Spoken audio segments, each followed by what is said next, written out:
Welcome back to DFL as we discuss the life and the work of St. Lucia's Police Commissioner Vernon Francois. Now, I said that we were going to talk about the police, and I'm going to, because we had a lot of questions about this. Now, here are the questions. Commissioner, you promised to clean up the force from all dirty cops. Have you started a search? What has been put in place to do these checks? Please update the nation.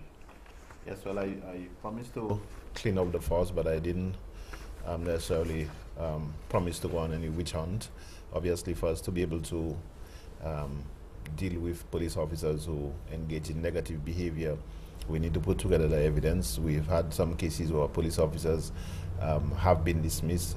I think what we are not doing well enough is really publicizing the instances where we have dealt with police officers. So we have police officers now who are before the court, police officers who are on suspension, police officers who have been dismissed, but it is something that we have to do systematically. We have to get the evidence. We have to ensure that that it is not just somebody just saying something about a police officer, but that we can prove in every case, as we do with other people, really. So, but it is something that I'm still focused on, and I have warned the police officers that I'm prepared to support them when they do the right thing. But if they do things that are not right, if they engage in negative behavior, I propose to deal with them also. I mean, it could be a difficult situation because it's a catch-22. If you name and shame, then it's not actually saying a good thing for us as a society, but at the same time, perhaps people feel more confident in you if you are naming and shaming the people who are supposed to be listening. Yeah, and I think people will feel more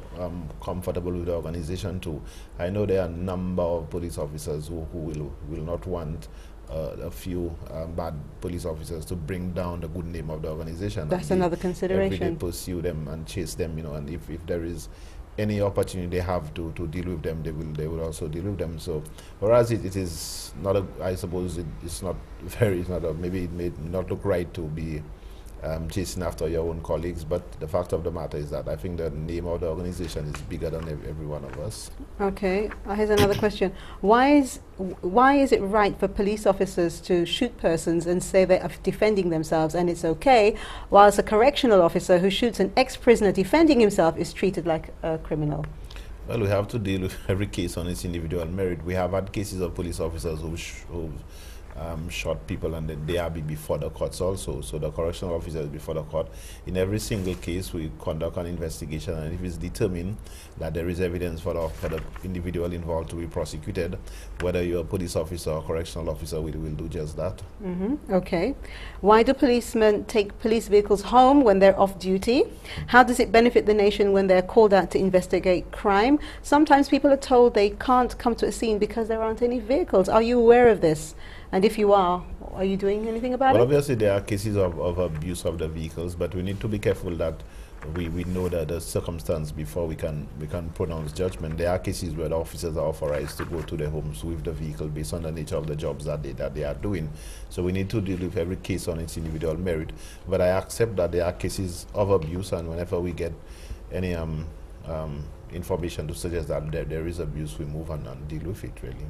Okay. There was talk of police officers no longer being allowed to moonlight or compete with the security companies for business. What is your position on this issue? Well, my position remains the same. Police officers are in fact allowed to moonlight, what we call off-duty employment. What we do, we develop an off-duty employment policy, which there are some steps that the police officers are supposed to follow. They get permission from my office, and we look at their own record, their own performance and whatever, and make a determination as to whether we should give them permission. So they get permission to moonlight. I don't know about competing with security companies, really. It's a matter of, I think there's a role for security companies, and there's also a role for off-duty police officers. Okay. All right. I have tons of questions on police, but I think that I want to move on to something, because a lot of the time people talk about the police or things that are negative. But one thing that a lot of us fail to realize is a lot of us actually support crime in one way or the other. I mean, do you find that? Yes, we do, really, because a number of the cases that we have had to deal with, particularly the cases involving robbery and other stealing offenses. If there was not a market, the individual who is involved in the stealing, they will not have stolen the item. So a number of us, who are good Christians, normal citizens, we will purchase the camera from somebody who will steal it from a visitor. If we know that we have a relative who's involved in criminal activity, we'll try and protect and defend that person. If we know that we have a son who's walking about the house with a firearm, it's no big deal for us until something has gone wrong. So I think as a people, we need to look at ourselves and look at the ways and means that we should avoid contributing to the crime problem that we faced. And in the same token, if we are thinking of police officers, we have to think of them as people as well. They bleed just like you do, especially the ones who are good. They have feelings just like you do. I mean, is there anything in place to support the police when they go through difficult times? Sometimes, like a police officer, perhaps he had to shoot someone to defend himself. I mean, a lot of people might just think, oh, he's just doing his job. He doesn't feel anything. That's just part of his job.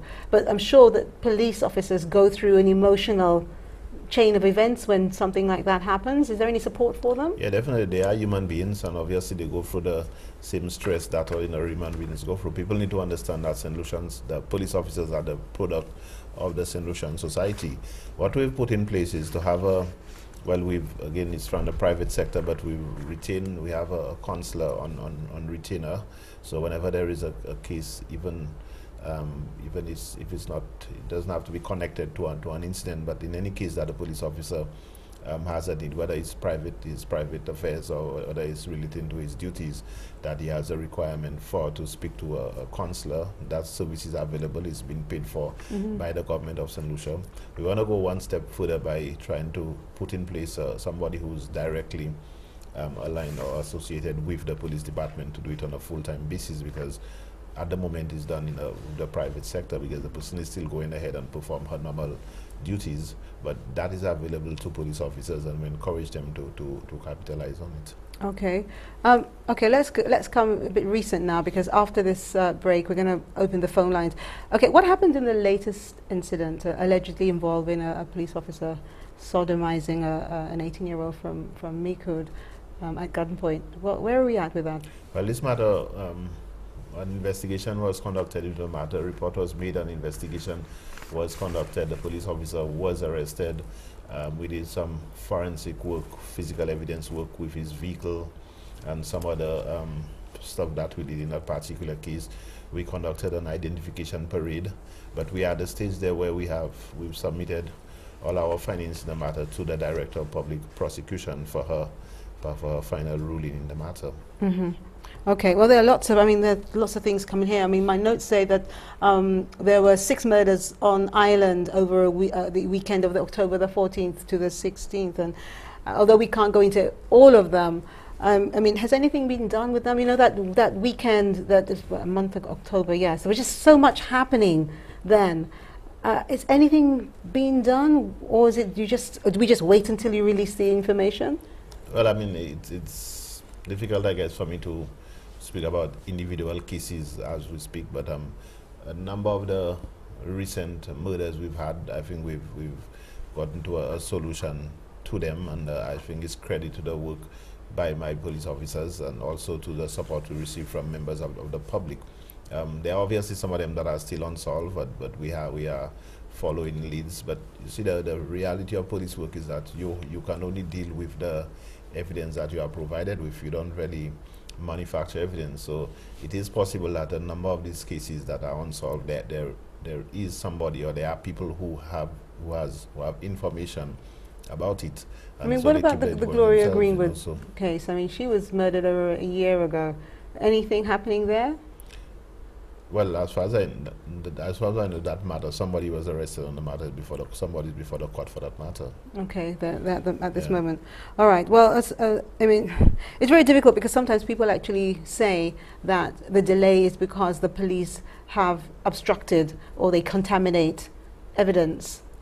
No, I think my police officers are high. I think we've achieved a degree of professionalism in crime scene investigation, and if people, they can see when police officers are on the crime scene, they are we have dedicated scenes of crime officers who are trained, so we are not using normal investigators or normal police officers to process the crime scene.